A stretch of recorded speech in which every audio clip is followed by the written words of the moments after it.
This podcast is brought to you by Tri-Velo Coaching, where we help triathletes and cyclists like you train smarter to race faster. I'm your host, Gerard Donnelly, and on my left is former Australian Ironman Champion and head coach of Tri-Velo Coaching, Gerard Donnelly. Professor Louise Burke is a prestigious recipient of the Order of Australia Medal and is a pioneer and leader in the nutrition industry for athletes worldwide. We're proud to say she's an Australian sports dietitian, academic, and author, and also a very old friend of you, Dad. She was the head of sports nutrition at the Australian Institute of Sport throughout her time there from 1990 to 2018, and in 2018 was appointed chief of AIS nutrition strategy, although she has mentioned that the actual nutrition side of the AIS has folded, hence her new appointment as chief of AIS. She's held the position of team dietitian for the Australian Olympic teams for the games in 1996 in Atlanta, 2000 in Sydney, 2004 in Athens, 2008 in Beijing, and 2012 London Games. She's authored and co-authored more than 250 peer-reviewed articles, and her research is, as we said before, recognised worldwide. She's a former Ironman athlete herself, competing in Hawaii on 5 occasions, as well as an accomplished marathon runner, and she's still running marathons every year to this day. Dad, it was very good to welcome an old friend of yours back on the podcast and someone that has created such a career for themselves that you were kind of there at the start of in the beginning back in your Ironman career. Yeah, it was really lovely to reconnect with Professor Louise, and she's just Louise to me. But I've just watched her career from afar and just admired her passion for what she does. And as you know, Jordy, if you love doing something, you'll be very good at it. And she absolutely loves her work, and she's looked at it from both sides. She's looked at it from an athlete's point of view because she's done 5 Ironmans. She's done, I don't know how many marathons, 15 or 20. She's still running marathons now. And she said she's going to be running until she's 80, apparently. But these are the things that she's done as an athlete. And she's also been heavily involved with elite athletes and almost befriended coaches. So she's got the 3 things that are so important: is understanding how an athlete functions, how a coach has a relationship with the athlete, and the nutrition that's involved between the athlete, the coach, and the nutritionalist. And so she's got all 3 sides covered, and that's incredible. And look, her experience, and we go a long way back. We traveled together to Hawaii. She was on the team to Japan that we were on, Team Australia, and we went to Reunion, the island of Reunion, where the Northern Hemisphere competed against the Southern Hemisphere in triathlon. And Louise was a pioneer in all those events, and she was such a good friend to me, and she was such a really helpful person to guide me with my own nutrition in my own competing. And I'm so grateful that she's really done well with her own career, and she's given us some time. I know her time is very valuable. She gets requested to do a lot of podcasts, and so we're really grateful that she's given us her time. So thank you. As always, nutrition is one of the most popular topics, and this was no different. And we were really pleased to be able to ask her such specific questions on recommendations around nutrition strategy, both from training and a racing perspective. So you'll hear all that and more in this episode. Here is Louise Burke. Enjoy. Louise Burke, thank you so much for joining us on the Tri-Velo podcast. We're really, really stoked to have you here. We'll launch into the first question. We want to know, what does nutrition mean to you? Oh, it means so many things, but the first thing it means is just fun and pleasure and social activity. And it's, one of the reasons I get up in the morning, and it's one of the reasons that I feel happy. So when I'm working with an athlete and we're trying to think about what the nutrient needs of their sport are, I'm always really keen to make sure that we can manage it and still maintain all those great things that make food so wonderful. So you don't have to give up everything. You don't have to be, sort of always fussing and stressing about it. There's ways in which you can meet nutrition goals in lots of different ways so that you can make it work in your real life. That's a great answer. I'll jump in, Jordan. Sometimes Louise, Jordan and I just jump in on each other because we're so excited about asking the next question. So, so right from the outset, I want to frame this discussion that we're going to have tonight. I'm so excited to talk about this because it's such a key component. You can be as fit as you like, and if you don't fuel yourself, I say this to our athletes all the time, you're probably not going to get the result you want. It doesn't matter how fit you are. If you don't fuel, especially for endurance races, it's catastrophic. And it's so disheartening to do all that preparation and just be, ripped apart by incorrect fueling. And the one thing I want to get across is I and Jordan are absolute keen advisors of a balanced food plan, one that can be sustainable for your whole life. And we want to know just what you just said then. What does it mean to you? We don't want to be a person who's boring and goes to a party and can't drink and can't have any dessert and can't enjoy themselves because they're doing the Ironman and they can't have that particular food. Can you just talk about that a little bit and the balance that you try to achieve? Yeah, absolutely. And the other thing you wouldn't want to be doing is lecturing everybody else, like making everybody else feel sad about the whole thing. So there's lots of ways in which we can use nutrition to eat more of the things that are going to help us and less of the things that aren't so great. But you can still manage to do it in a way that makes you able to eat with other people, that you can socialise, and that some part of your diet's there for just things that you enjoy. And that doesn't mean they have to be sort of like the junk foods. You can really enjoy some of the healthier foods as well. But part of what you should be doing with your nutrition to make it sustainable is to make it enjoyable and make it fit in so that it's practical to conduct in your life. You can't make it so complicated or so time-consuming that it's hard, or you can't restrict so many things so that when you go out and eat publicly, there's nothing that's available that's on your diet.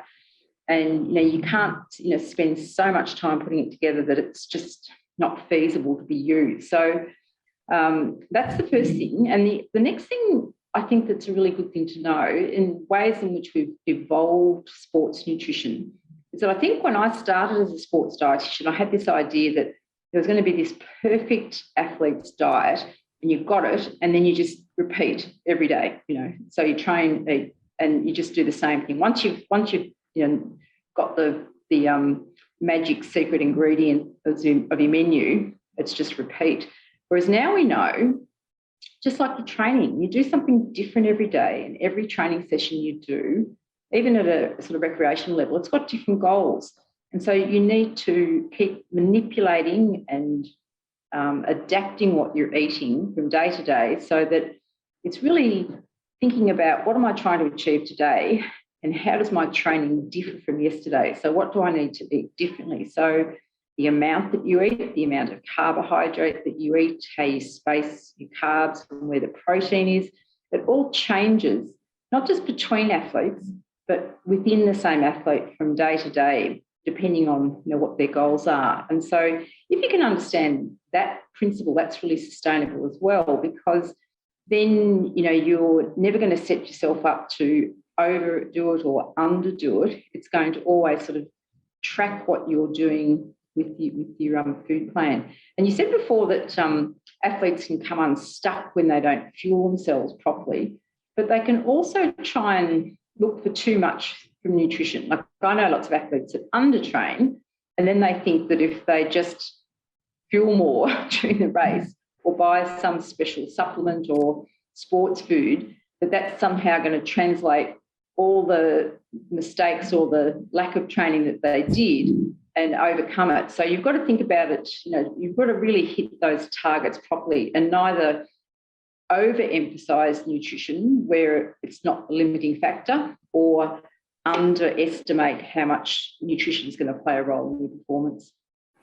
So in that you mentioned there are some specific things you can do with food to make it easier, to make it easy to follow a more balanced diet. What are some specific tactics that you can think of off the top of your head that actually do help people in terms of food choices or carbohydrate amounts or fat or protein amounts throughout their day? Yeah, so the first thing as a principle is that I like to include as many different foods that are available as possible. So look, I understand that some people would like to be vegetarian or vegan for sustainability reasons, and I applaud that. And some people have food intolerances that mean that they may not be able to eat other foods. But in general, the more different foods that you include in your menu plan, the better. And that's for both the nutrient composition, but also just for the availability of things. You know, if you're a fussy eater, you get situations where you can't find what you need to eat from the available food supply. So the more flexible you are and the more that you can embrace a whole lot of foods, better. And that means that in terms of sustainability, you know, you could do things like have some meals a week that don't contain meat, and you could certainly eat produce that's in season, rather than, you know, looking for things that have travelled a long way, etc. So there's lots of ways in which we can meet kind of other principles of food, but still keep the nutritional aspects of it as maximised as possible. So that's one thing. But then the next thing you think about is what's your training sessions of the day? And more training load and intensity that you have, then the more carbohydrate becomes your friend in terms of the fuel supply. And so we try then to think about putting meals together that either before, during or after that session where we want to be well fueled contain some carbohydrate. And that might mean that you know, thinking of carbohydrate-rich foods, whether it's bread, pasta, breakfast cereal, rice, potatoes, they're just, you know, some of the common ones that people think of with carb supply. And so sometimes you might be thinking about having the night before that carb-rich meal, so you've got fuel being stored overnight in your muscle called glycogen so that it's there for the next day. Sometimes you might be taking it out with you on the session if you're doing a long bike ride, so you can top up with more carbs. And sometimes you might be thinking, well, I've got 2 big sessions in a row, so I'm going to eat more carbs after the first session so I can refuel for the second session. So modulating the amount of carbohydrate that's in the meals is one sort of key principle of that dietary manipulation. And then another one might be about protein. So there's been a huge fight in nutrition for years about, you know, do athletes need more protein? In most of the cases, they don't need more, but they could do a better job spreading it out, because most of us, we tend to not eat much protein for breakfast and sometimes for lunch, and our snacks aren't usually protein rich, but then we eat half a cow at night for dinner.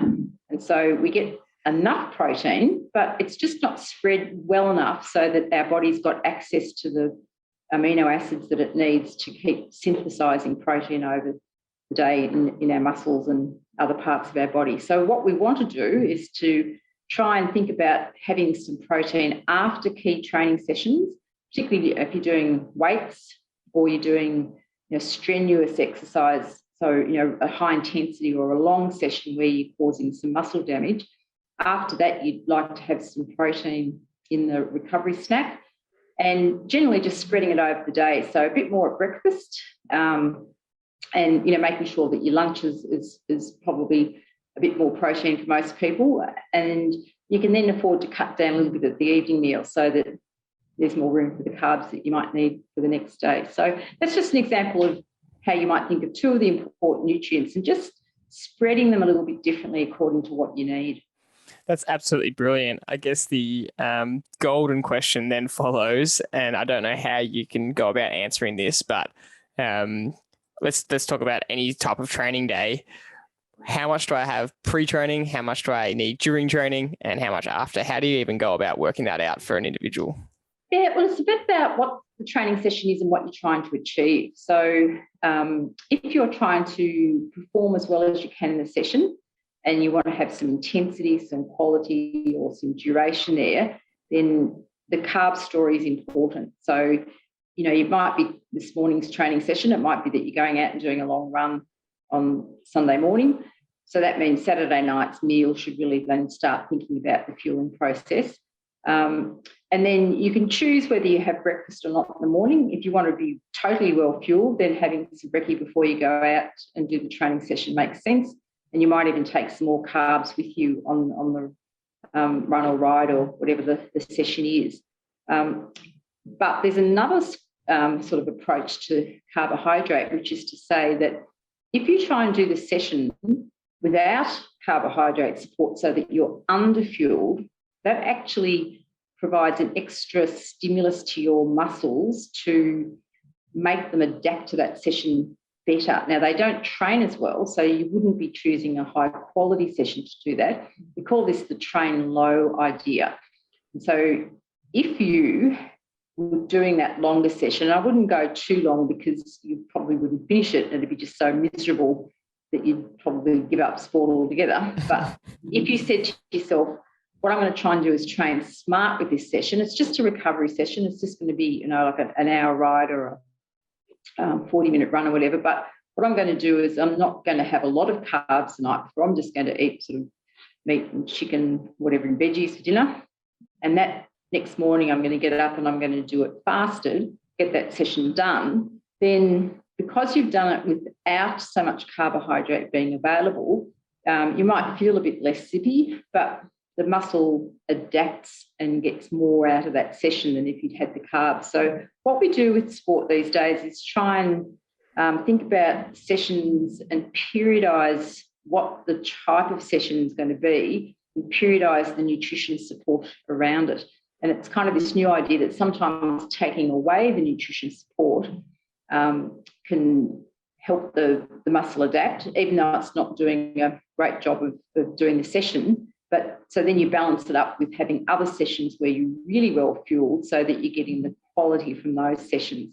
And it's a bit of mixing and matching. And you guys as coaches know how important it is to have all these different kinds of sessions that you do, because what you're trying to do is build up your perfect race day athlete with a whole lot of characteristics.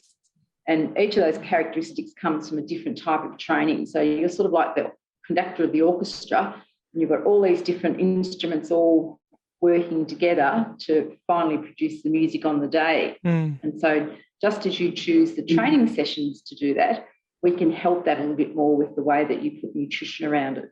It's a really good concept, and it almost resembles your selection of fueling, doesn't it? When you're whatever you're going to eat on any given day, breakfast, lunch and dinner, or the snacks in between, you're giving, like you said earlier, giving yourself as much variety each day as possible, not trying to replicate the same food each day, because our requirements because we're talking to everyday athletes out there at the moment, their requirements are they have some sort of training that's going to happen each day. And it may be a recovery day, it may be a high intensity day, it may be an endurance day, it may be a tempo day.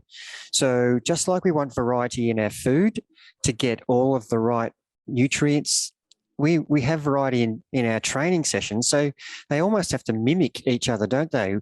Absolutely. And then we can manipulate it, is what you're saying here. If I'm trying to summarize it so that people can really get a really good idea of what you're getting across here, that we're trying to manipulate it so that some days we do the endurance ride without the carbs, so that we're teaching our body to burn fats a bit better. And some days on our high intensity days, we would also go in under carb, so that we may struggle to hit the high intensity that we're aiming to, but it's giving us a different stimulus when our muscles fatigued. So you wouldn't want to do this a lot, would you say that? Or yeah, absolutely. We've got to build all those different characteristics in, because at the end of the day, you want the muscle to be able to move as fast as possible at some point. So you've got to do those sessions that allow it to learn to do that. And you've also got to do the sessions that allow you to be able to tolerate consuming carbs and fluid and being able to learn the behaviour of them, as well as learn to tolerate gastrointestinally, that you can absorb them and get them to the muscle. And so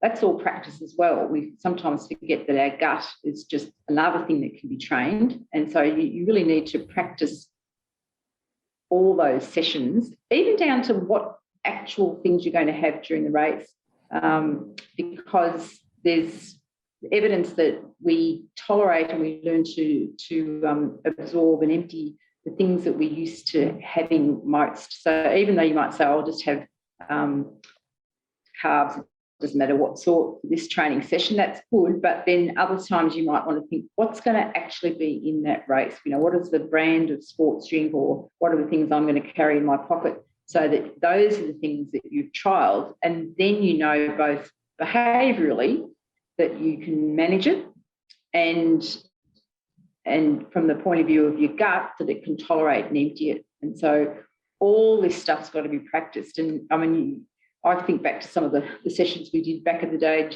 Gerard, you and I, where, you know, we really did do that. I can remember the first Ironman that I did.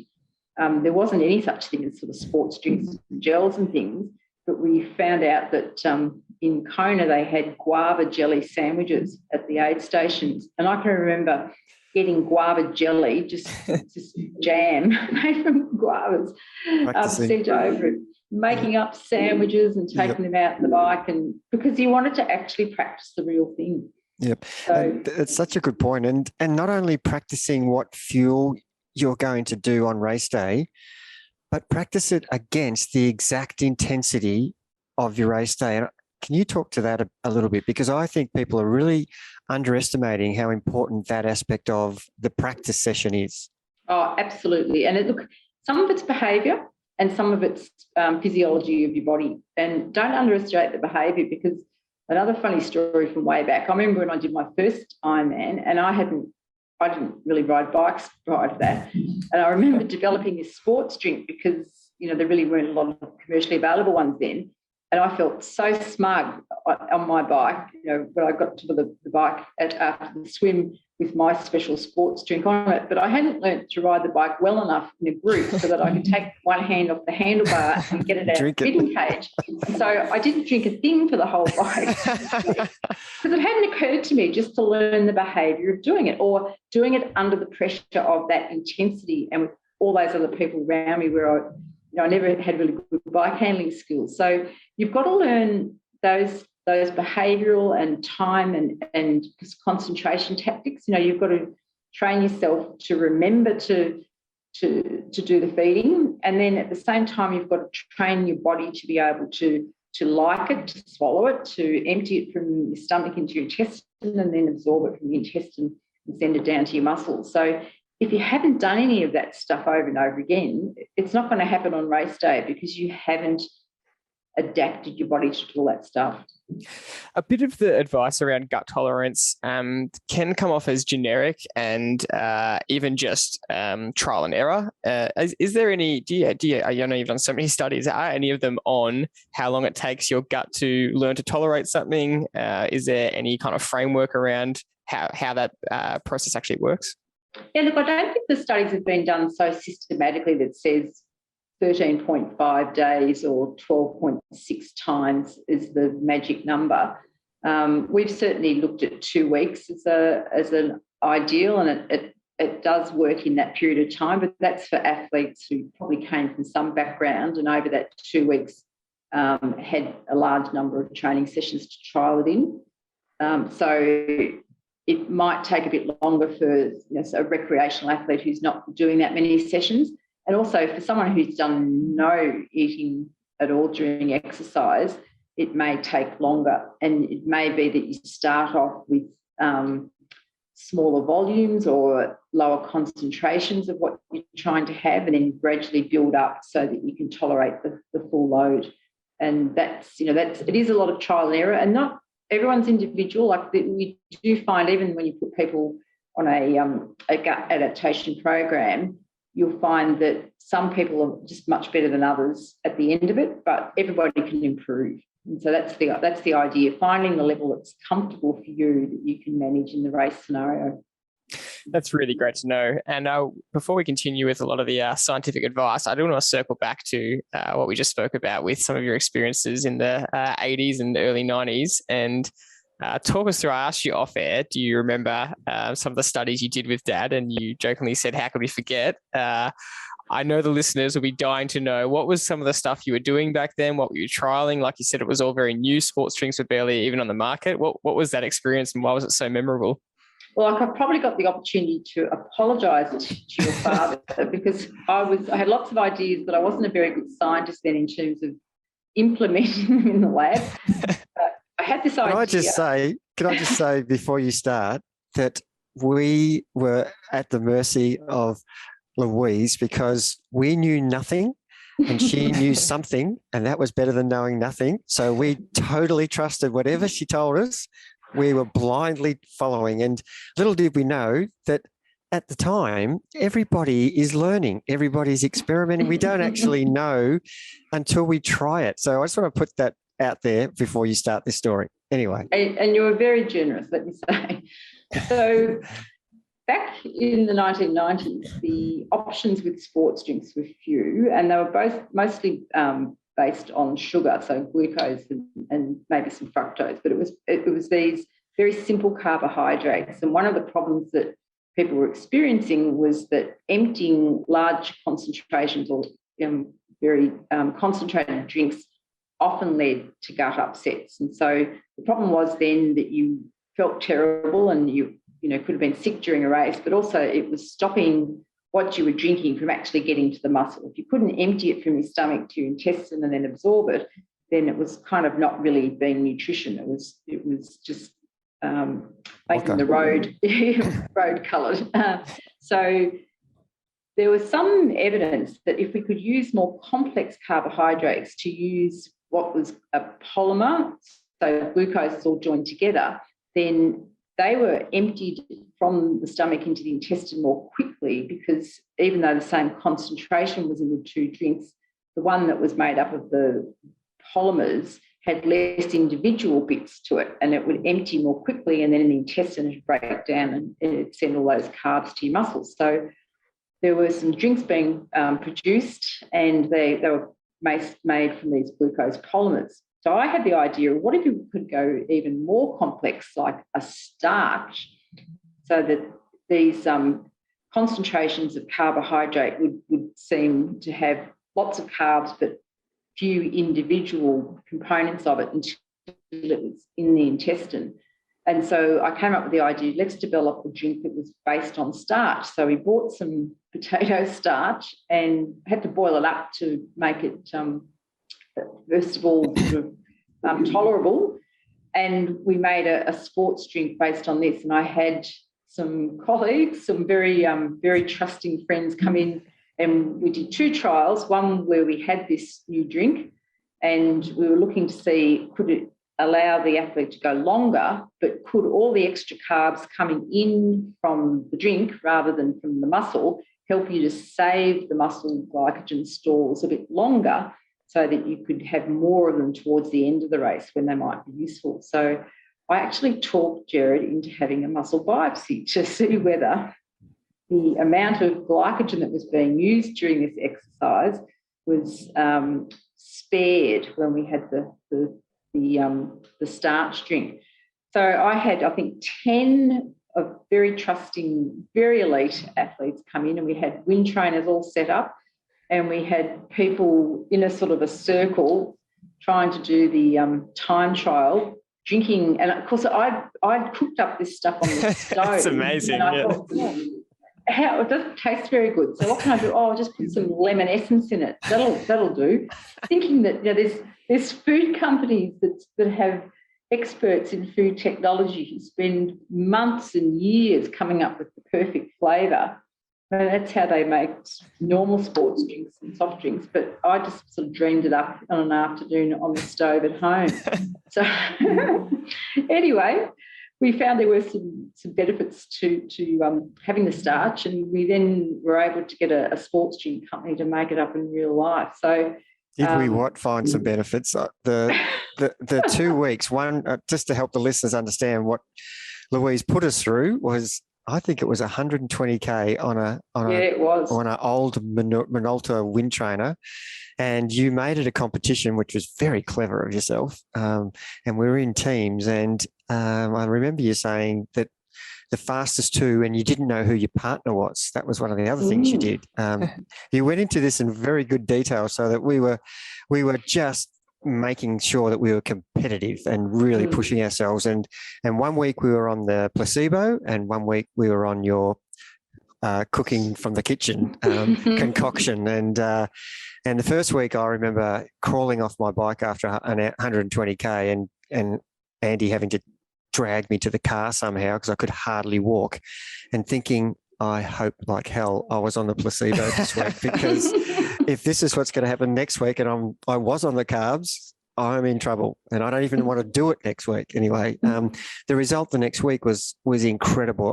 The difference between week 1 and week 2 was unbelievable. Surely And you knew from the first sip that it wasn't. no, because she'd flavored it. Oh, similarly. Yeah. They were similarly horrible.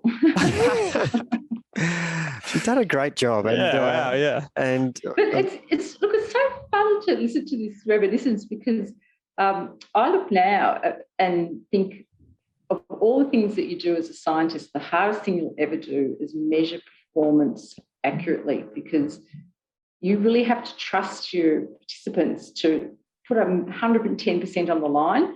And so often in studies, you know that people come in and they sort of just dial in the performance. They do enough to make it work on the day of the trial, so that everyone's kind of happy. But you know that if a tiger came in the back of the room in the middle of that, you could go faster. That's right. Yeah.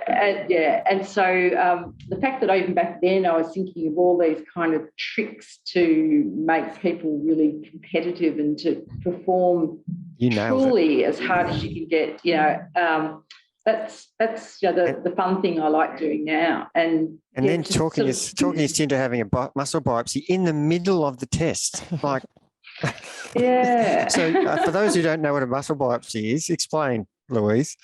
Yes. So we have a well-trained doctor put some local anaesthetic in your leg. So we go to the vastus lateralis, the thigh, and they put a bit of local anaesthetic, and then they put a scalpel, put a hole in it, and then a needle about the size of a ballpoint pen goes into your leg. And there's some suction on the end of that sucks up a little bit of muscle inside that ballpoint pen, and then a blade chops it off. So you get a tiny bit of muscle. It's large enough so that you can measure a lot of things on it, including glycogen, but small enough so that you're not going to miss it. You'll still be able to have a normal life afterwards. And that's one of the ways that scientists have learned so much about fueling and all the adaptation that happens in the muscle when we exercise and eat in different ways. So it was very, very generous. It's very, very unusual to get high-level athletes being so generous to give up that kind of blood, sweat and tears. And it's because of that generosity that we know so many things. So thank you, Gerard. You were a pioneer yourself. And was your hypothesis correct with the starch? Yes. So we now know that it's probably doesn't have to be starch, that those polymers do a good job as well.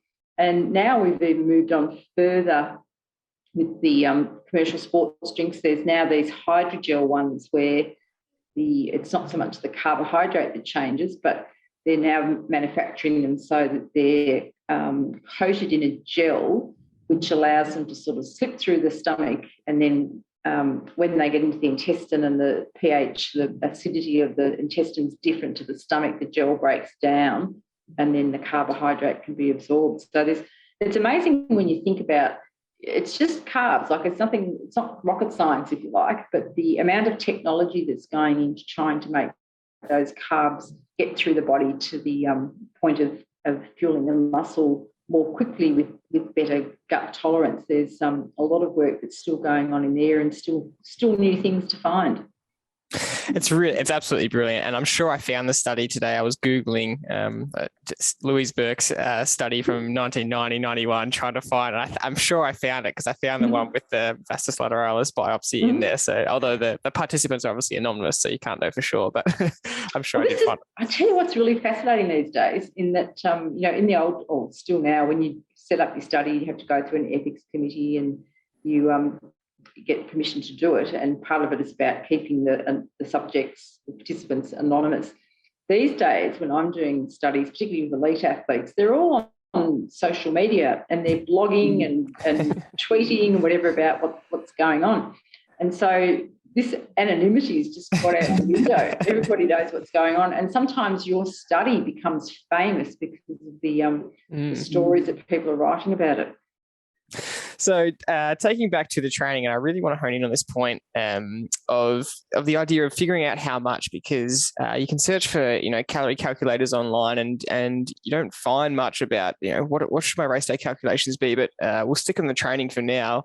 when you do decide to get enough fuel in the night before or the morning of to really make sure it's a high quality session, how do you figure out how much calories per, how many grams of calories or carbs per kilogram you should be having? Well, that's a great question, and there's sort of different levels of answers to it, because when you're working as an expert like I do, when I'm thinking about that, I'm not just thinking of the carbs that you need for that session. I'm probably thinking bigger as well. And so I'd be thinking about integrating other parts of your nutrition goals into the solution. So if I was just thinking about it the day before a marathon or a day before an Ironman, where the goal is just to be fueled, I might kind of overdo a little bit, or I might err on the side of more's enough, so that we do get that fueling right. And somewhere, if I'm doing carbohydrate loading over a day before a race, I might be trying to eat 10 grams of carbohydrate per kilogram body mass. So 70-kilo athlete would eat 700 grams of carbohydrate. If I was doing it in a training day, something I'm doing over and over and over again, you probably couldn't eat that much all the time, because as a recreational athlete, you just wouldn't be burning all those calories. And so you might have to find a balance between how much does my fueling need, but how much calories do I need for the total day, and how much that needs to be protein and how much it needs to have other things in it. So I'd be sort of saying, well, if I put everything together, it might be enough to have 6 grams of carbohydrate over the whole day, and maybe 2 or 3 of those grams per kilogram are being eaten in the evening meal. So it's sometimes difficult. But you remember, when you have these complicated questions and things that you're trying to put a whole lot of stuff together, there are experts like me that you can go and consult and have those conversations to get it done for you. You don't expect to do your own plumbing or do your own legal stuff. When you get to the point where it's getting complicated, you get the expert that knows how to put it all together in. So it's good to know some things yourself, but sometimes when it gets to the bottom line of, well, how am I going to make this all work, it's easier just to go and get the expertise so that you can and that's a conversation. It's not like I've got a diet sheet that everybody says, right, you have to do this and that's the only thing you have to do. I'd be sitting and listening to you, and I'd be saying, well, what else do we need to achieve in the day, and what are the foods that you like to eat, and what does the family situation look like, what sort of things how do you have your meals spread over the day? And so we'd come up with what you need for that kind of a training session, but we build in all those other things with it. That's great. That is actually really good advice. I want to just get away from the training a little bit and hone in a little bit on the actual race and the preparation you've done with the training and with your practicing your fuel plan. I want you to talk to if the intensity that you've trained at for some reason on race day, and look, we've got people who are just new to Ironman, we've got people who may have done 20. We've got people who are elite. We've got mid-packers. We've got age group leaders. So we've got such a variety of athlete who is listening to this podcast. And I know that you can fit yourself into one of those 5 or 6 categories. The intensity that you compete at will make the requirements of your nutrition differ, won't it? It does, yeah. So can you just speak to that a little bit for race day? Just some general advice to the guys that are listening about, if, for example, if you think you're going to be riding a 6-hour 30 for the 180K compared to someone who's riding a 4-hour 20, the intensity of those two athletes is going to be, one's riding at 80%, the other one's riding at 62% of their FTP. Yeah. How is that affecting the rate of fuel burn and the requirements that they need? Yes, so obviously the higher the intensity, the higher the rate of carbohydrate utilisation. So you need to be taking in more per unit of time to try and manage that. The other thing you've got to think about too is the fluid, that you're probably going to be sweating more, so that you're going to think about your fluid and fuel requirements at the same time. And so it might be that You've got different choices of things that you might consume to get the fluid and the fuel, but you also might think about the quantity that you're having. And sometimes people who are moving at lower intensities forget, and they sort of overfuel, if you like, or they overdrink because they're trying to do everything as well as possible. And the irony is that the slower you go, even though relatively it's as fast as you can manage, it just becomes easier when you're moving at a slower pace to eat and drink. So sometimes the people who are moving, more slowly can overdo it, and that sometimes it's not the disaster, but it can mean that they overhydrate, and it can mean that they're overfueling and they're just getting, causing themselves some gut problems just because they don't need all the stuff that's going in.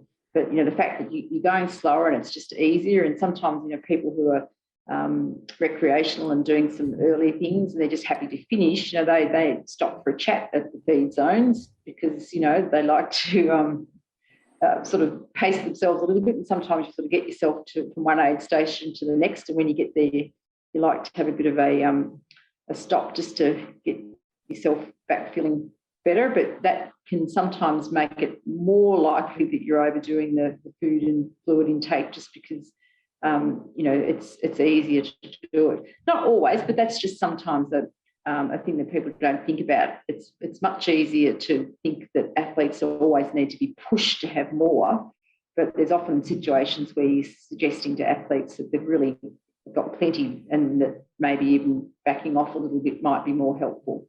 I had that exact experience, Dad. I don't know if you remember at one of the Grand Fondos in Europe where we rode 160k, and I was so it was one of my first times riding that distance in those conditions, and I was so paranoid about underfueling, and we were riding as a group, so we were actually stopping at the aid stations, making sure that we were all riding together, and I absolutely overfueled, and I had the worst gut problems from the first third of the actual event, and it lasted all day until that night. It's just crazy how easy it is to do when you're thinking you're doing the right thing, but there's no need for it.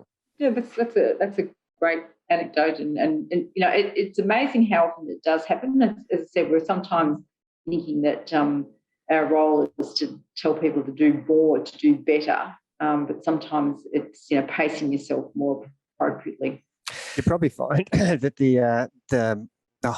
the more elite the athlete is, they're the ones who are actually underfueling, probably because they're riding. We're talking about the Ironman here just as an example, and they're riding at 42 k's an hour, and from all the evidence that Jordan and I have collected over the years, it is around 80 to 82% of their FTP, and that's quite intense for X hours. It's extraordinary. And there's been some interesting work that's been published in the last year about the elite marathon runners, particularly those that trained up for the attempt on the 2-hour marathon. And they're working at sort of 85 to 92% of their VO2 max. And it's incredible that you can imagine the human body being able to sustain that. And it's both like a high relative intensity, but the absolute intensity is also, it's incredible. I love going to some of those big city marathons where some of the shoe companies bring trucks and they have a treadmill on the back, and they'll offer people from the street the chance to, how long can you stay on the treadmill at the pace that the guys Kipchoge's pace. And some people last 1K and some people last 400 metres. Yes, I know. So just the, so when people say to me, marathons are endurance events and they're fat burning exercise. No, they're not for the top people, they aren't. And it's phenomenal the body's ability to be able to sustain that intensity, but it means that they're really chugging through the carbs to do that. So that's when it becomes important to be fueled well. I think 1K is generous, Dad. Not many people can bust out a 253K on its own, let alone 42 of them in a row. And most people last 100 meters, let alone a K. In terms of, Louise, your advice on once we start getting to the complications of how to work this out yourself, going to find a consultant like yourself to help work this out for you. How do you go about finding the numbers for a person? Is it a test that you have to do to find out how much you're burning, as well as hydration, how much you're sweating? Yeah, look, you can do that. There's lots of dietitians and physiologists, sports scientists that can do those kinds of exercises with you, so that you can, in terms of sweating, you can weigh yourself before and after a session of exercise and use the change in your body mass as a sort of a guide to what sweat losses you're incurring.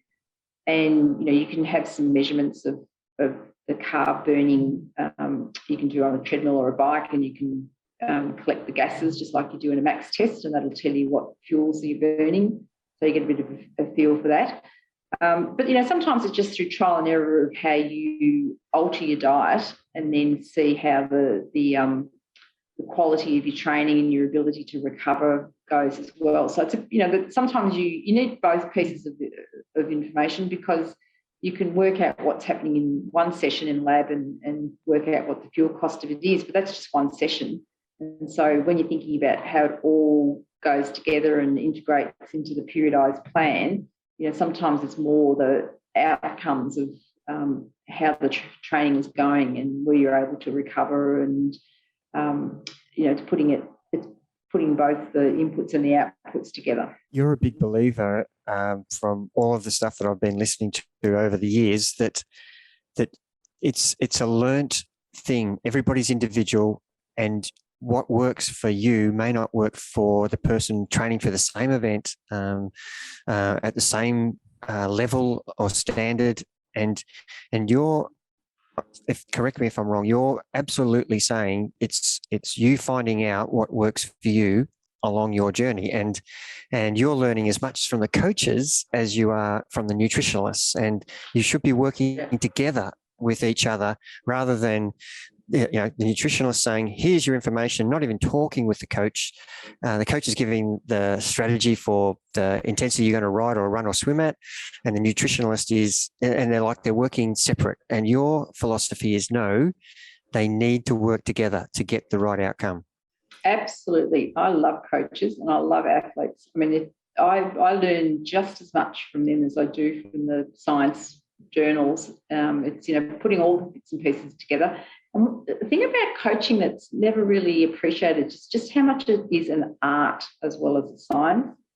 Getting it right for an individual athlete and putting the whole program together. As I said, it's like that conductor of the orchestra. It's such a special experience when you get the whole thing humming, and that comes from not just the numbers and sort of trying to make everything cookie cutter science. It's really about that individual and all the idiosyncrasies they have and getting it right. And one of the great experiences of working at the AIS was just having day-to-day contact with athletes in their training environment. So, it's lovely being a private practitioner and having athletes come and see you in your office, but it's so much more rewarding going out and seeing the athlete in their environment. It's funny how I've over the years I have started doing a lot of work with race walkers, because I can run at their walking speed, and so I can go out and train with them and observe that training session. So it's not, and I can be part of the training session. I'm doing more than observing it. I'm seeing it from the bird's eye view, and I learn so much about the athlete, and not just what they're tolerating, but a little bit about what makes them tick, and that helps you with the working together to get that plan right. So don't underestimate what the coach knows and what the athlete, is experiencing as part of the ingredients to getting the plan right. I couldn't agree with that sentiment more. And I'm obviously biased to Dad's coaching, but I tell people all the time that I'm constantly shocked at how much wisdom and experience plays a part in the art of coaching. And like you said, it is an art, and just having so many decades of experience in the industry just counts for so much. And that cannot be discounted when you're trying to compare what the science is saying compared to what you're actually experiencing in the field. Absolutely. And I love all these gadgets. I love the training peaks and the Garmins and all the metrics that can be collected.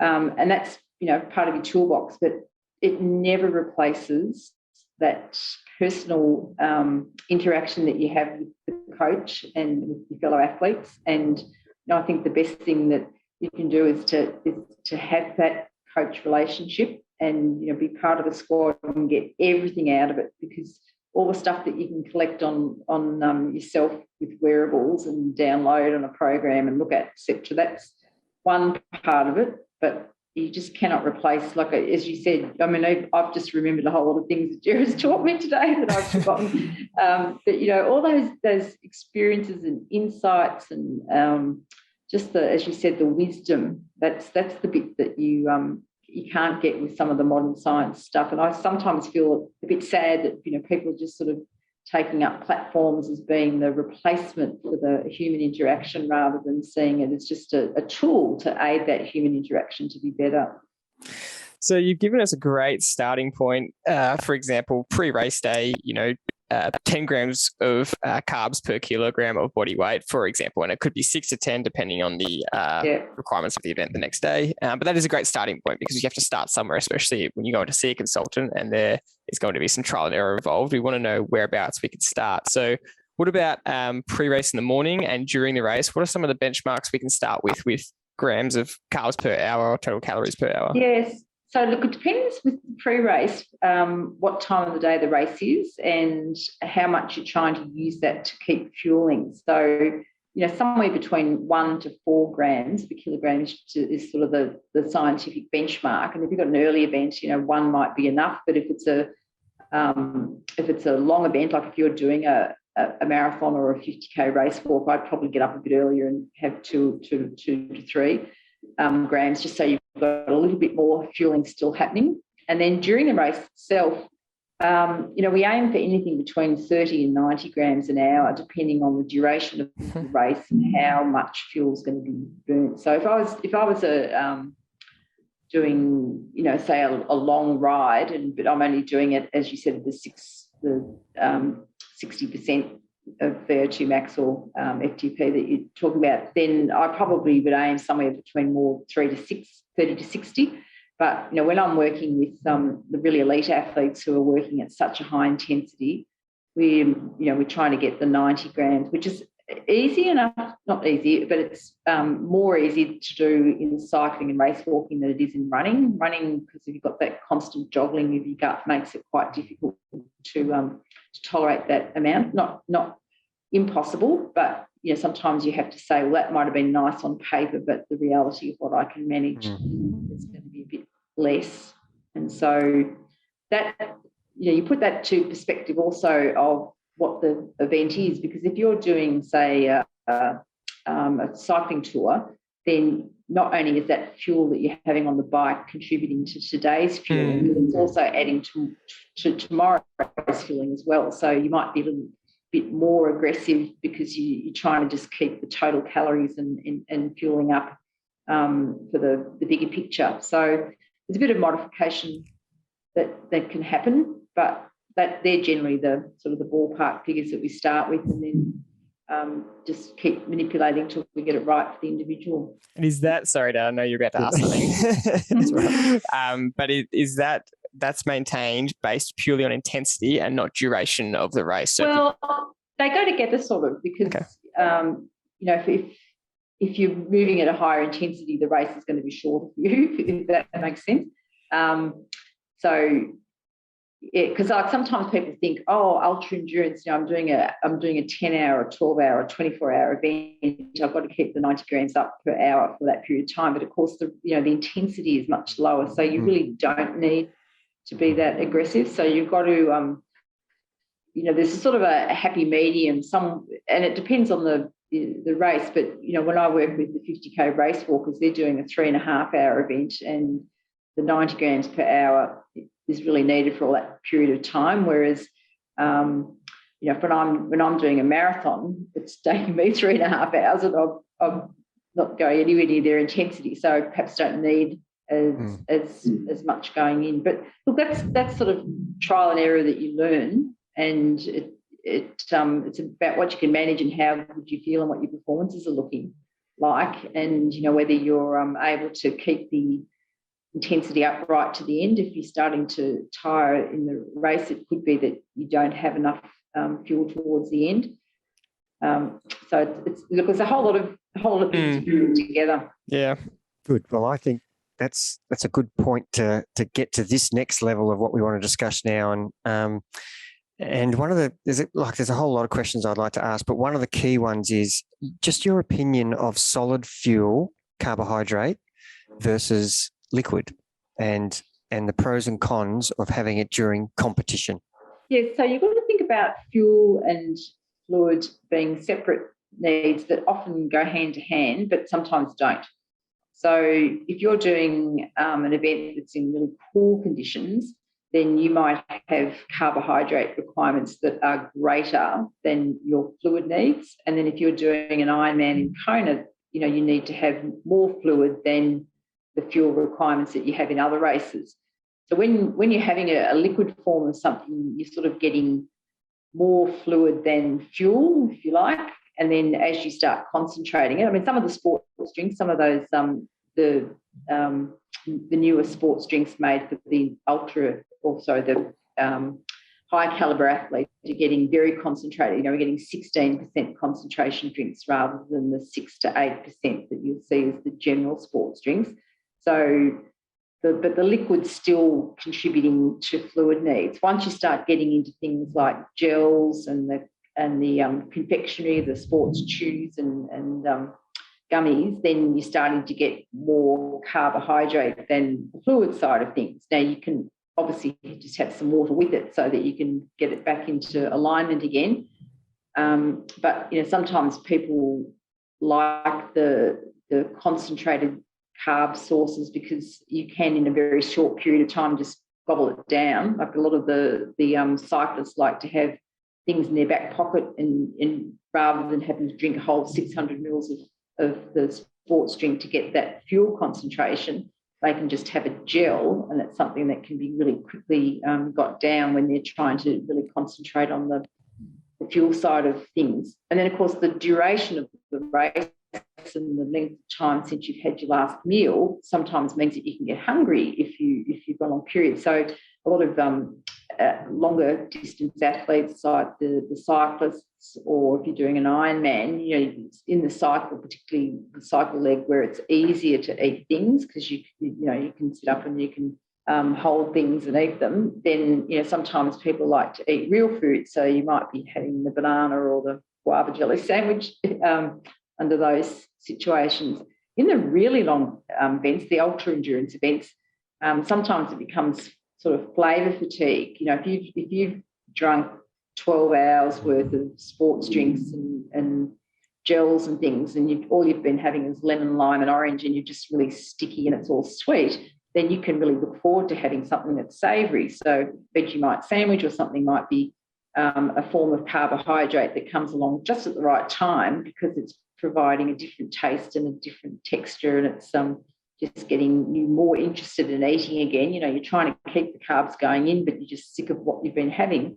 And so mentally, you might like something that's a bit different just to keep it interesting. So it's a whole lot of things that you put together about what's behaviourally appropriate. Like, as I said, sometimes people can't manage things. It's sometimes hard to peel a banana and eat it on a run when you're going that fast. So that's not a good choice. But, a gel where you just bite the top of it and squeeze it, or a drink that's giving you the fluid. You're thinking about all the different things you're trying to build into that opportunity to eat. What needs to be there? How can I do it? Where's it coming from? That's the other thing, because it's hard to carry all your fluid needs with you in one go, but you can put a lot of stuff in the back pocket if it's concentrated, if it's the gels and the chews. So, sometimes people have the idea that they'll carry as much carb with them, but then they'll get the drinks along the way from the feed zones.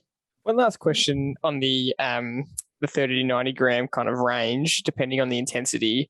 What about if we go shorter, like a 60 to 90 minute road race on the bike, or even an Olympic distance triathlon, which is 2 to 2.5 hours, but the intensity is a lot higher than a half Ironman or Ironman? Does that go to the lower end of that 30 gram recommendation because it's so short you don't need it, or does it go higher because of the intensity?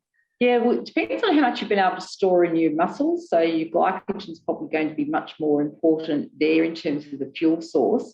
And then it's about what you can manage. But the other side we haven't talked about is what your brain's doing. So we're talking, when we're fueling up until now, about getting things that are going to be absorbed and delivered to your muscles.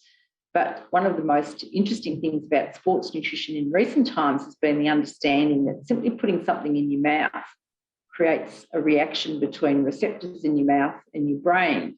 And you know that, Jared, because, in those really early days, you would go out and you'd bonk on the right and you'd have something, and immediately within 15 seconds of having something, you feel better. Now, there's been no opportunity for that to be emptied and gone to your muscles to make a difference to fuel, but your brain said, wow, this is good, I'm going to feel better, and it immediately just makes you just feel like you can go a bit faster or overcome that fatigue. So sometimes the role of nutrition in the race is not so much to have a fuel effect. It has a minor fuel effect, but it's to keep your brain happy. And the interesting thing about that is that it just can continue to happen. Your brain's like Homer Simpson, it just forgets what it knows. And so every time it sees a donut, or every time you put that carbs in your mouth, it says, wow. And then, 8 minutes later, you can do it again and you'll still get that little kick. So sometimes what we're doing in those shorter distance races is just dribbling in the carbohydrates so that you're just feeling happy, and you just your brain is telling your muscles, yeah, we can do this, keep going. And it's not going to run out of fuel in the muscle so much, but it just needs the brain to keep engaging the muscle to keep going. That's really, really cool. We don't want to keep you too long. I think one final question I had was, and again, this is just one of those ones that's going to be hard to answer, which is always the case with nutrition. But what's something that you can offer as advice that's just going to be the biggest bang for your buck with nutrition? Because I know there's a lot of things the elite athletes will do that will give them the 1%ers, and they're looking for every single edge. But for the age grouper, what's going to be most worth their time in terms of nutritional change? I reckon the best thing you can do is learn how to cook and put foods together so that you enjoy what you're eating, but get all the ingredients in there. I think it's really hard if you haven't got familiarity with food, and it's not just reading food labels, it's understanding how to put meals together so that they kind of work and that you can get the carbs in, and the amount of carbs, we talked about these grams of carbs, but what you haven't said to me was, what does that look like if I was going to have any mashed potatoes, or what does that look like if it's going to be rice? And so I'd invest in just, spending time learning how to cook and reading what's in things and learning what this amount of carbs looks like in different food forms, and so that you can translate these ideas that you're reading into what might go on your plate. And, part of that's going to be appreciating it more. Like you'll really start enjoying the meals if you've contributed to putting them together, and you might find that there's things you like better than others. And, there's nothing like the satisfaction of sort of ticking off all those goals being met and knowing that you contributed to yourself. It's good. So that would be my starting point, of just getting to the point where you can be practical and understanding how to put the food together, whether it's, selecting it, whether it's cooking it, whether it's, making it taste a bit more special. But that would be a good investment.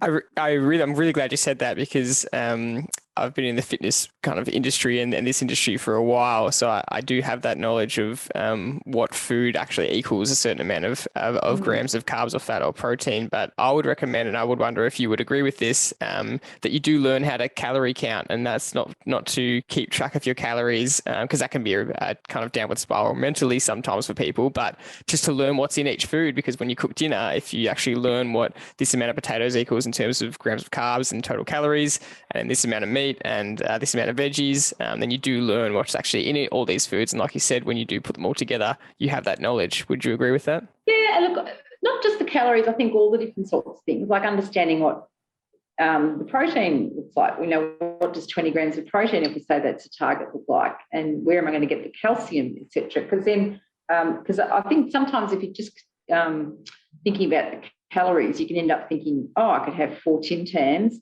or I could have this meal with vegetables and meat, and it's got lots of different contributors, and it's still the same number of calories. And if you're just the calorie person, you think, oh, what's the difference? Whereas if you think about, oh, look at all that great protein and that great iron, and I'm getting some calcium, and there's some B vitamins, and when you're sort of thinking how much bang you're getting for your buck with that other meal, then you might be more interested in it than if you just the bottom line, if it's only just calories, sometimes you miss out on some of the other good things. Yeah, absolutely. I guess to clarify that, it's learning the basic principles of 1 gram of carbohydrate or protein is 4 calories, and then 1 gram of fat is 9 calories. So those basic principles are really helpful. Yeah. Did you have anything you want to finish off with? It's a pity we're finishing off. That's the one thing I wanted to mention. But well, invite me back again. Yes, and look, there's so many more questions that I've got for you, Louise, and a lot of it revolves around my experiences as an athlete from the 90s to now, and how my requirements have changed personally. And I think that would be really helpful for the listeners who they may be 40, they may be 50, they may be 20 who's listening, and what the requirements are, A, for male versus female, B, for a 20-year-old versus a 60-year-old. And they're the sort of things that I want to ask your advice on, and I'm sure there's people out there, we talk about sodium, and should we be taking salt tablets, and there's just so many other questions that we haven't got. We've already been going probably too long for you tonight, but these are the things that I'd really love to get into, and from this first podcast that we've done with you, if we have questions, I imagine that people would be dying to get you to answer their questions. If you don't mind, it would be fantastic. So we're really rapt that you could give us this amount of time so far, but it would be great to have you back on if you could. I'd love to come. That's amazing. I think I took 4 biopsies from you, so I at least owe you that much back. That's long forgotten. Don't worry. That's a great way to finish. Louise, thank you so much for coming on. If anyone wants to look up any of your hundreds of articles, you can online, and they'll all appear. But yeah, we've massively appreciated it, and we're sure everyone will enjoy the episode. So thanks for coming on. A pleasure. That's it for us, and we'll see you next time.